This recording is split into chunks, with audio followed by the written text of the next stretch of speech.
இந்த ஜென்மாஷ்டமி அப்படின்ற திருவிழாவை ஏன் கொண்டாடுறோம், எப்படி கொண்டாடணும் அப்படின்ற விஷயத்த பார்க்க ஆரம்பிக்கலாம். பொதுவா எந்த ஒரு திருவிழாவாக இருந்தாலும் அந்த திருவிழாவுடைய நோக்கம், மிக முக்கியமான நோக்கம் என்ன அப்படின்னா, எல்லாரும் சேர்ந்து ஒன்று கூடி பகவானை ஆஹ் ஆஹ் வழிபாடு பண்றது அப்படின்றது. நீங்க எந்த ஒரு திருவிழாவை எடுத்துக்கிட்டாலும் இந்தியாவில பாத்தீங்க அப்படின்னா எல்லா திருவிழாவும் கடவுளை மையமாக கொண்டுதான் இருக்கும். தீபாவளி, பொங்கல், தசரா, அப்புறம் நவராத்திரி ஃபெஸ்டிவல், நீங்க எந்த ஒரு ஃபெஸ்டிவல் எடுத்துக்கோங்க, எந்த ஒரு திருவிழாவா இருந்தாலும் கடவுள் இல்லாம எந்த திருவிழாவும் இருக்காது. ஏன்னா திருவிழாவுடைய நோக்கமே ஊர் மக்கள் எல்லாம் ஒன்று சேர்ந்து கடவுளை வழிபடணும் அப்படின்ட்டுதான்.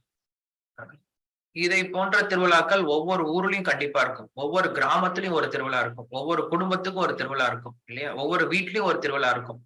சோ இப்படி இந்தியா அப்படின்னு சொல்லி சொன்னாவே உலக மக்களுக்கு என்ன தெரியும் அப்படின்னா, they have many festivals. இந்தியாவுல நிறைய திருவிழாக்கள் கொண்டாடப்படும் அப்படின்ற விஷயம் தெரியும். எல்லா திருவிழாவும் கடவுளை மையமாக கொண்டு கடவுளுக்காக செய்யப்படக்கூடியதான் திருவிழா இருந்தது. ஆனா மேற்கத்திய நாடுகள்ல பாத்தீங்க அப்படின்னா அவங்களுக்கு கடவுளை மையமாக எந்த திருவிழாவும் கிடையாது. எல்லாமே தங்களை மையமாக கொண்டுதான் இருக்கும். எப்ப பார்த்தாலும் அவங்க என்ன பண்ணுவாங்க, இந்த டே அந்த டே செலிப்ரேட் பண்ணுவாங்க இல்லையா? ஃபாதர்ஸ் டே, மதர்ஸ் டே, நேத்து பார்த்தா பிசியோதெரபிஸ்ட் டே, என்னவோ புது புது டே எல்லாம் செலிப்ரேட் பண்றாங்க. ஃப்ரெண்ட்ஷிப் டே, வேலண்டைன்ஸ் டே, என்னென்னமோ செலிப்ரேட் பண்றாங்க. சோ இதெல்லாம் காரணம் என்ன அப்படின்னா, அவங்க சந்தோஷமா இருக்கிறதுக்கு என்ன பண்றாங்க, ஒரு ஃபெஸ்டிவல் ஆரம்பிச்சிடுறாங்க. ஆனா அந்த ஃபெஸ்டிவல் அவ்வளவு மக்களுக்கு சந்தோஷம் கொடுக்கறது கிடையாது. காரணம் என்ன அப்படின்னா, திருவிழா அப்படிங்கிறது அந்த காலத்துல எப்படி நிர்ணயிக்கப்பட்டது அப்படின்னா, ஒரு குறிப்பிட்ட தினத்துல எல்லா கோள்களும், எல்லா நல்ல நட்சத்திரங்களும் ரொம்ப புண்ணியமான ஸ்தானத்துல நிக்கும். அந்த ஸ்தானத்துல நிக்கும் பொழுது என்ன பண்றோம், நம்ம திருவிழா கொண்டாடுறோம். சோ திருவிழா கொண்டாடும் போது அன்னைக்கு திருவிழா கொண்டாடணும் அப்படின்னா, அன்னைக்கு மனசுக்கு ஒரு சாந்தியும், ஒரு அமைதியும், நல்ல சக்தியும் கிடைக்கும். உதாரணத்துக்கு இப்ப இந்த கிருஷ்ண ஜெயந்தி செலிப்ரேட் பண்றோம் இல்லையா? கிருஷ்ண ஜெயந்தி அப்படிங்கிறது வருஷத்துக்கு மாறும். காரணம் என்னது, நாம் நட்சத்திரத்தின் பிரகாரம் செலிப்ரேட் பண்றோம். இது நாள் பிரகாரம் கிடையாது. இப்ப மத்த செலிப்ரேஷன்லாம் அவங்க பிக்ஸ் பண்ணிடுவாங்க, இந்த டேட் அப்படின்னு பிக்ஸ் பண்ணிடுவாங்க. வருஷம் அதே டேட்ல தான் செலிப்ரேட் பண்ணுவாங்க. ஆனா நம்முடைய இந்தியாவில இருக்கக்கூடிய திருவிழா அப்படி இருக்காது. எப்படி இருக்கும்னா நட்சத்திரத்தை பொறுத்து இருக்கும்.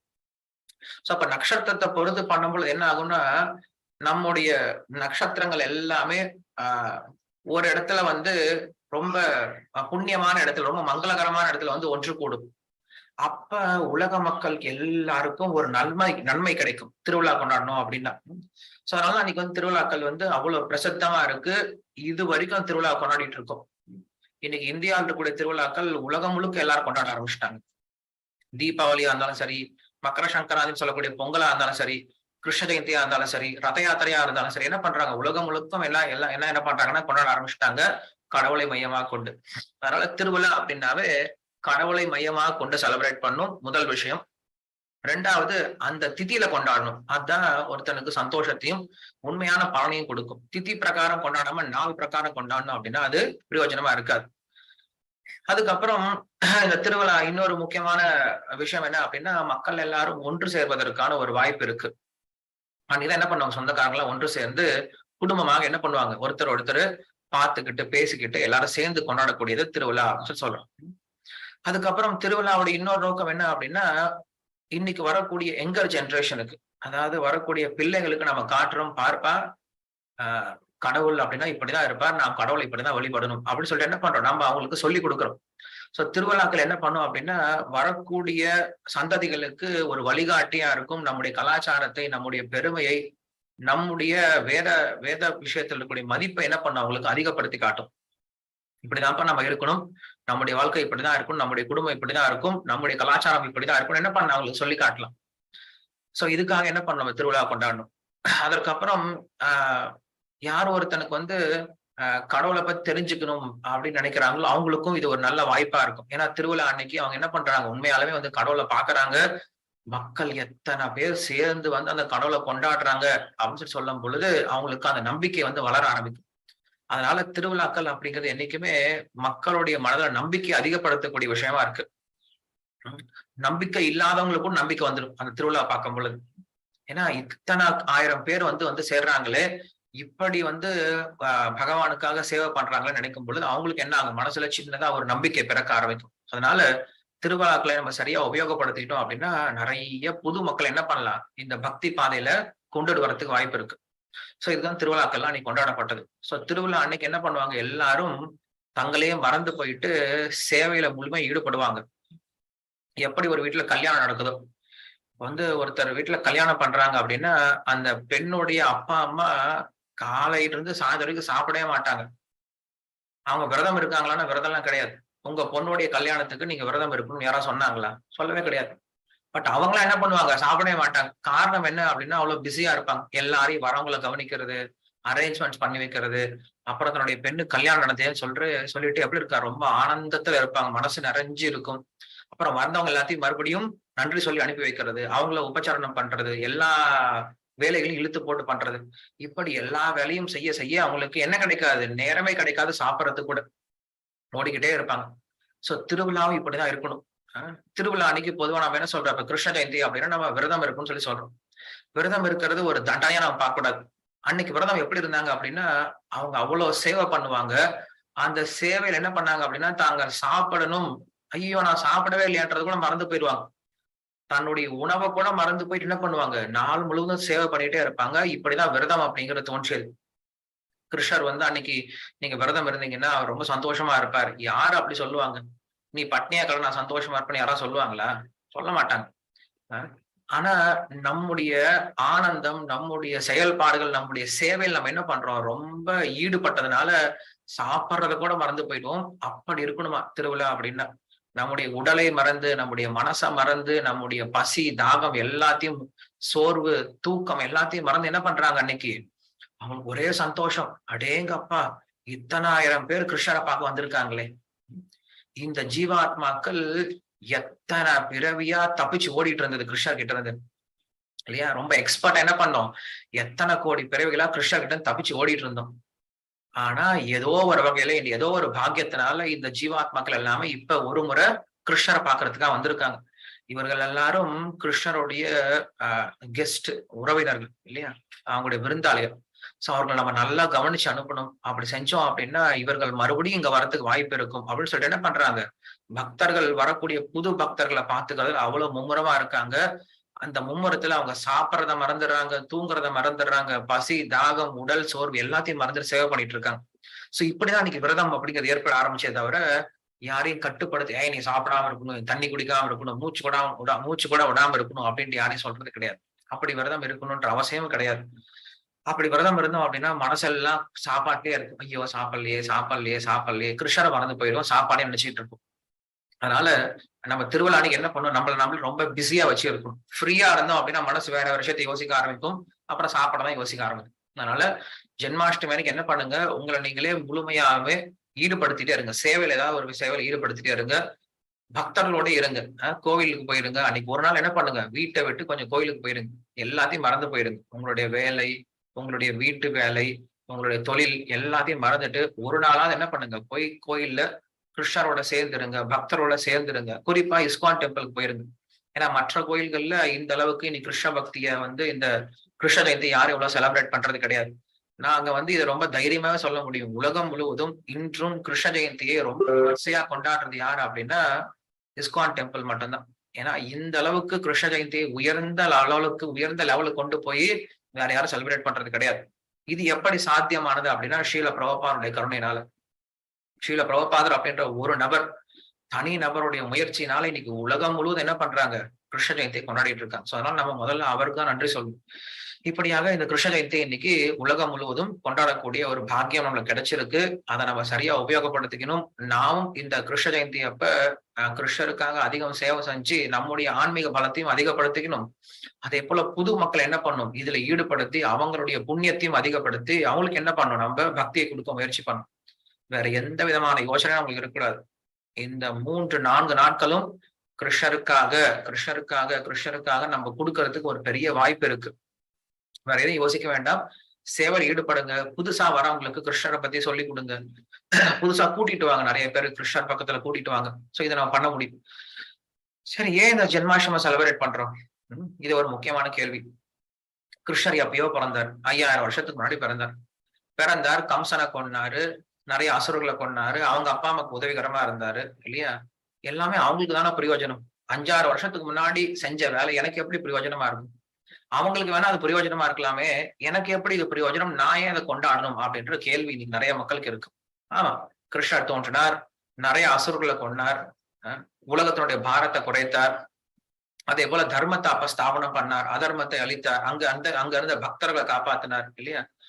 சோ கோவர்தன மலையை தூக்குனா நிறைய லீலைகளை பண்ணார். இதெல்லாம் அப்பயே முடிஞ்சு போயிடுச்சே, அப்பயே செலிப்ரேட் பண்ணிட்டாங்களே, இது வரைக்கும் நம்ம ஏன் செலிப்ரேட் பண்ணிட்டு இருக்கோம்? 5-6 வருஷத்துக்கு முன்னாடி ஒருத்தங்க ஜெயிச்ச விஷயத்தை இப்ப வரைக்கும் செலிப்ரேட் பண்ணிட்டு இருக்கோம் அப்படின்னா ஏன் செலிப்ரேட் பண்றோம் அப்படிங்கிறது நம்மளுக்கு சொல்றாங்க.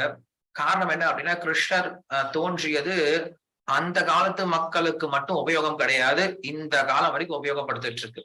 என்ன அப்படின்னா, கிருஷ்ணர் தோன்றி என்ன பண்ணார், கிருஷ்ணரை அடைவதற்கான வழியை சொல்லி கொடுத்துட்டு போனார்.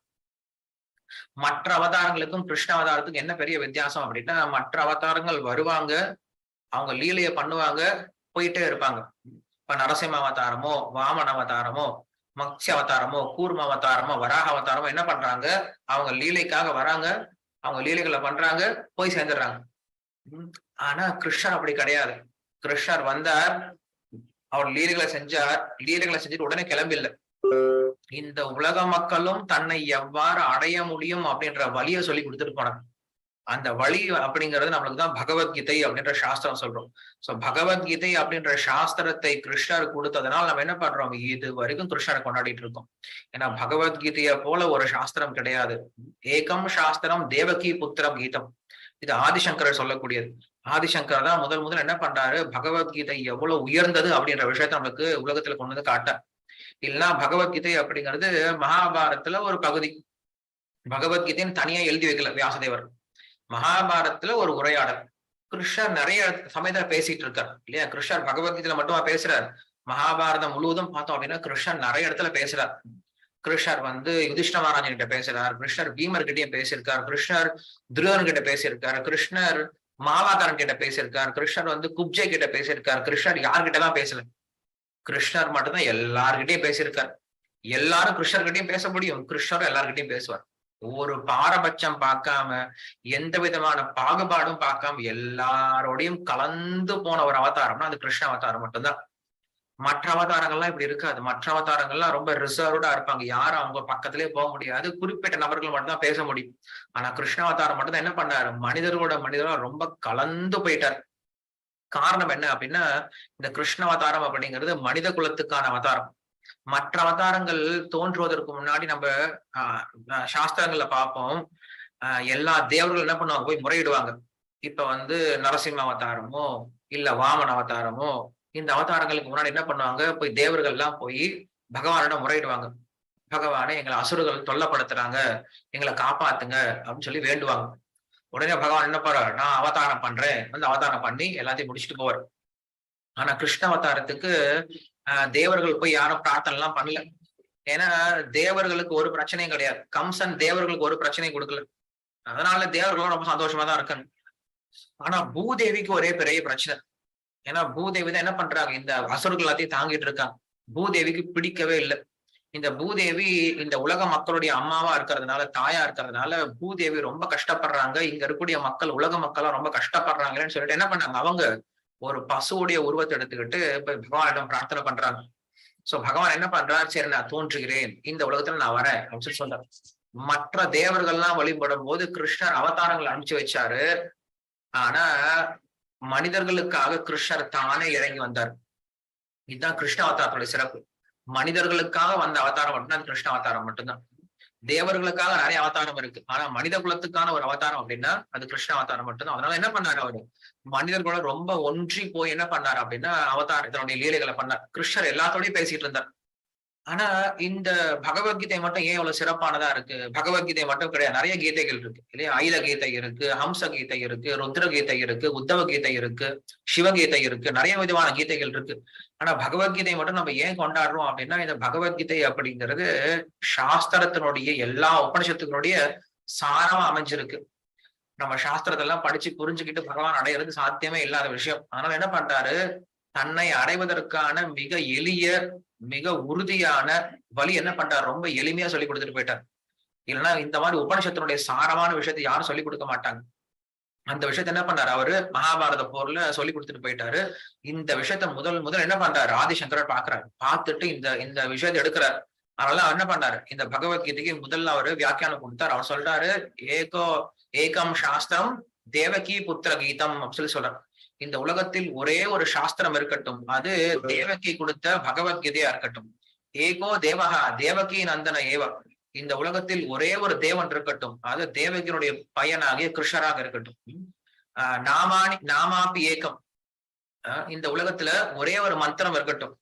மந்திராபி ஏகம் தஸ்ய நாமானி யானி, இந்த உலகத்துல ஒரே ஒரு மந்திரம் இருக்கட்டும். அந்த மந்திரம் எப்படிப்பட்ட மந்திரமா இருக்கட்டும், அவருடைய பெயர்களை கொண்ட மந்திரமா இருக்கட்டும். கர்மாபி ஏகம் தஸ்ய தேவஸ்ய சேவா, இந்த உலகத்துல ஒரே ஒரு செயல்பாடு இருக்கட்டும், அது அவருக்கு செய்யக்கூடிய சேவையா இருக்கட்டும் அப்படின்னு சொல்லி சொல்றார் ஆதிசங்கரர் சொல்றார்.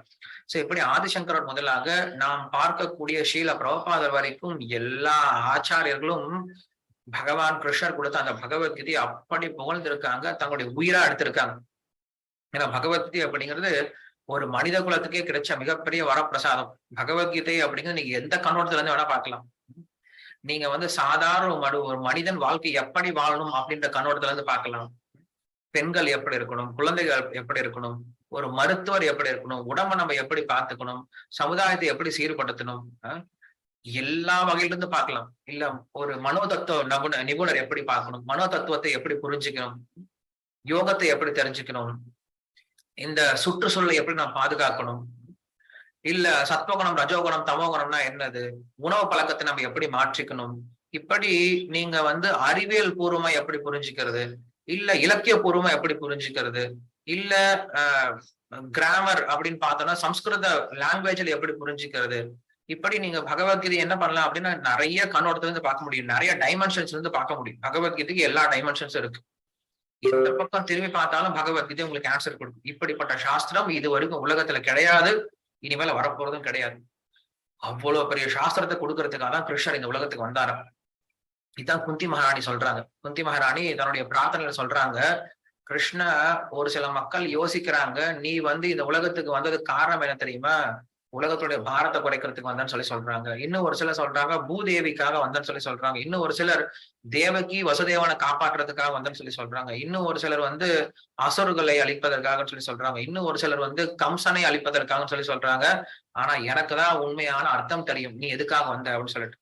நீ எதுக்காக தெரியுமா, இந்த உலகத்தில் இருக்கக்கூடிய மக்களை எப்படியாவது உன்பால் ஈர்த்து அவர்களுக்கு மோட்சம் கொடுப்பதற்காக வந்திருக்கே தவிர மற்ற எந்த காரணமும் கிடையாது.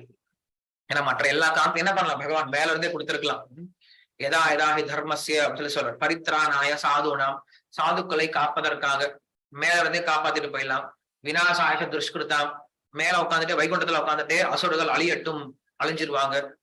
தர்ம சம்ஸ்தாபனார்த்தாய, தர்மத்தை நிலைநாட்டுவதற்காக, தர்மத்தை நிலைநாட்டுவதற்காக அப்படின்ற வார்த்தை ரொம்ப முக்கியம். பரித்ராணாய சாதுனாம் அப்படின்னா என்ன, சாதுக்களை காப்பதற்காக அப்படின்னு என்னது, பரித்ராணாய, திராணாய அப்படின்னாவே காப்பாற்றுதல். அது என்ன பரித்ராணாய, பரித்ராணாய அப்படின்னா முழுவதுமாக காப்பாற்று அப்படின்னு அர்த்தம். அப்படின்னா என்னன்னா, ஒரு சாதுவை காப்பாற்றும் பொழுது அவரை மட்டும் காப்பாற்றுறது கிடையாது, அவன் குடும்பத்தையே காப்பாற்றுறாராம் கிருஷ்ணர்.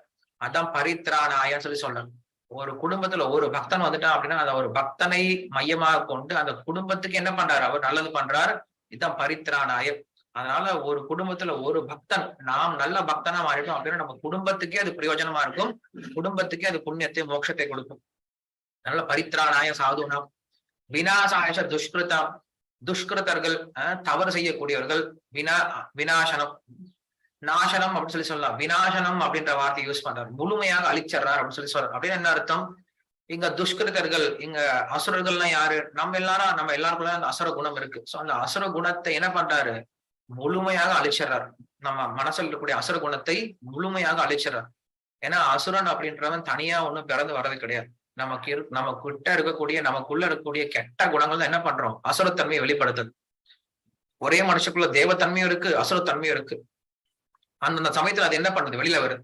சோ அப்ப என்ன பண்ணும், இந்த அசுரத்தன்மையை அழித்து தேவத்தன்மை என்ன பண்ணும், அதிகப்படுத்தணும். இதுதான் விநாசாய துஷ்கிருதா. தர்ம சம்ஸ்தாபனார்த்தாய அப்படின்ற வார்த்தையை உபயோகப்படுத்துறார். தர்மத்தை நிலைநாட்டுவதற்காக அப்படின்னு சொல்றோம். தர்மத்தை நிலைநாட்டுவதற்காக வியாசர் இருக்காரு, தர்மத்தை நிலைநாட்டுவதற்கு தான் வசிஷ்டர் இருக்காரு, விஸ்வாமித்திரர் இருக்காரு, இந்த மாதிரி நிறைய ரிஷிகள்லாம் இருக்காங்களே. இவங்கெல்லாம் ஏன் தர்மத்தை நிலைநாட்டல? சுகதேவர் இருக்காரு. இத்தனை ரிஷிகள் சேர்ந்து தர்மத்தை நிலைநாட்டாத தர்மத்தை கிருஷ்ணன் நிலைநாட்ட போறார் அப்படின்னு கேள்வி வரும்போது தர்ம சம்ஸ்தாபனம் அப்படின்ற வார்த்தையை யூஸ் பண்றார். ஸ்தாபனம் அப்படின்னா நிலைநாட்டுதல், சம்ஸ்தாபனம் அப்படின்ற வார்த்தையை யூஸ் பண்றார். சம்ஸ்தாபனம்னா என்ன அர்த்தம் அப்படின்னா, இந்த ரிஷிகளோ இந்த வேதங்கள் என்ன பண்ணிருக்கு அப்படின்னா நிறைய தர்மத்தை சொல்லி கொடுத்துருக்கு. இது தர்மம், இது தர்மம், இது தர்மம், இது தர்மம் சொல்லிட்டு நிறைய தர்மத்தை சொல்லி கொடுத்துருக்கு.